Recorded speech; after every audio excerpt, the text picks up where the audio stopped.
न बुलडोजर न सीबीआई, फडणवीस के 3 आश्वासन और बदलापुर में लाखों की भीड़ लौट गई घर। महाराष्ट्र की इतनी बड़ी घटना को देवेंद्र फडणवीस ने कैसे किया कंट्रोल, सुनिए इनसाइड स्टोरी। जब सीएम शिंदे मिला रहे थे कमिश्नर को कॉल, देवेंद्र फडणवीस कर चुके थे सब कुछ कंट्रोल।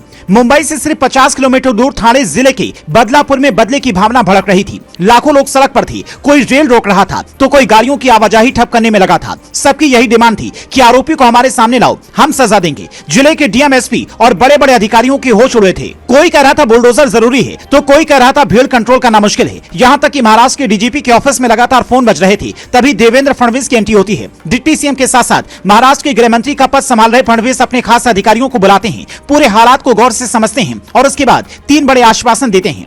पहला, जिन पुलिसकर्मियों ने एफआईआर दर्ज करने में देरी की उन तीनों अधिकारियों को तत्काल प्रभाव से सस्पेंड किया जाता है। थाने की सीनियर इंस्पेक्टर, सब इंस्पेक्टर और हेड कांस्टेबल को नायक मूवी वाले स्टाइल में फडणवीस तुरंत सस्पेंशन लेटर भिजवाते हैं। दूसरा, घटना की जांच के लिए एसआईटी गठित होगी, मामले को फास्ट ट्रैक कोर्ट में ले जाया जाएगा और आरोपी को सख्त से सख्त सजा दिलवाने के लिए सरकार भरपूर कोशिश करेगी। तीसरा, प्रदर्शन की आड़ में जो लोग अपना एजेंडा चला रहे हैं उन्हें तुरंत हटाया जाए। पुलिस हल्का बल इस्तेमाल करती है और रेलवे ट्रैक खाली हो जाता है। कुछ घंटे पहले तक जो लोग हाथों में बैनर, पोस्टर और पत्थर लेकर खड़े थे, भावनात्मक मुद्दे में अपना फायदा देख रहे थे, वो भाग खड़े होते हैं। जिसके बाद फडणवीस के इस फैसले की चर्चा हर तरफ होने लगती है। महाराष्ट्र पुलिस के बड़े बड़े सिंघम अधिकारी फडणवीस के दिमाग को सैल्यूट करते हैं। यहाँ तक कि सीएम एकनाथ शिंदे भी ये समझ जाते हैं कि गृह मंत्रालय की जिम्मेदारी देवेंद्र फडणवीस को देना बेहद जरूरी था, क्योंकि ये पहले महाराष्ट्र के सीएम भी रह चुके हैं। पर जिस हिसाब से हालात को मैनेज करना जानते हैं, हालात के हिसाब से फैसले लेना जानते हैं, उस हिसाब से ऐसी चर्चा चल रही है कि जल्द ही इन्हें कोई बड़ी जिम्मेदारी मिल सकती है। ग्लोबल भारत के editor in chief Sandeep Sharma बताते हैं कि पार्टी के भीतर फडणवीस को लेकर बड़ा मंथन चल रहा है। वो बाकी जो उम्मीदवार हैं उनसे रेस में आगे हैं, अध्यक्ष बनने की रेस में।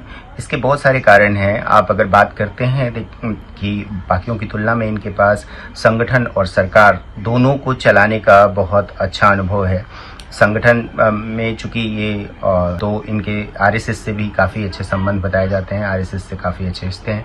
उसके और भी कारण है, नागपुर ही नहीं बल्कि चूंकि ये हिंदुत्व के मुद्दे को बड़ी प्रमुखता से और बड़ी मुखरता से उठाते रहे हैं, उसके कारण भी आरएसएस के गुड बुक में है। ये डिप्टी सीएम वाली बात आई जब दूसरी बार इन्होंने सरकार बनवाई, जिसमें इनका बहुत बड़ा रोल माना जाता है, तो उस समय ऐसी खबरें आई कि अमित शाह और जेपी नड्डा दोनों को इन्होंने करीब करीब मना कर दिया था कि वो डिप्टी सीएम नहीं बनना चाहते हैं। लेकिन जब पीएम ने इनको बोला तो उस बात को इन्होंने माना, तो उसके कारण इनका जो पीएम मोदी से रिश्ता है वो काफ़ी अच्छा है।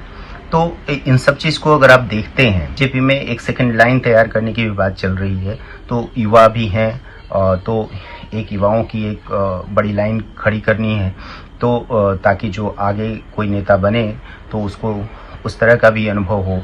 तो इन सब चीज़ों को अगर आप देखेंगे तो लगेगा कि देवेंद्र फडणवीस इस रेस में बहुत आगे हैं और मुझे लगता है कि वो इस पद के बहुत बड़े दावेदार हैं।